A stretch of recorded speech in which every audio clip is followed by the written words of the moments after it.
उरणमध्ये दिसलेल्या 5 संशयित दहशतवाद्यांचा शोध सुरूच, सर्व सुरक्षा यंत्रणा कार्यरत। मुंबई नवी मुंबई ठिकठिकाणी नाकाबंदी, तर एका संशयिताचं रेखाचित्र जारी। काही दिवसांपूर्वी मिळालेल्या रिकाम्या बोटीची पोलिसांकडून तपासणी सुरू। त्या बोटीची नोंदणी नाही, तर बोटीचा उरणशी काही संबंध आहे का याचीही तपासणी सुरू। मुंबईत पावसानं मुक्काम वाढवला। आठवड्याभरानंतरही पावसाची संततधार कायम, तर खड्ड्यांनी मात्र ट्रॅफिकची लावली वाट। मुंबई गोवा महामार्गावर एकेरी वाहतूक सुरू। डोंबिवली जवळच्या शिळफाट्याला आज पुन्हा मोठी वाहतूक कोंडी। मराठवाड्यामध्ये बहुतांश जिल्ह्यात जोरदार पाऊस। पिण्याच्या पाण्याचा प्रश्न मिटला, तर बीडमध्ये दमदार पाऊस।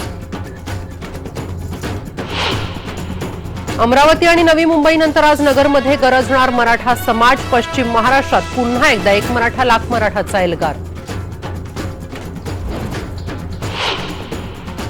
सामनामधून भुजबळांना सहानुभूती आणि पंकजांचं कौतुक, तर पंकजा भेटायला गेल्या, यावरून अजित पवारांनी शिकावं, लगावला टोला।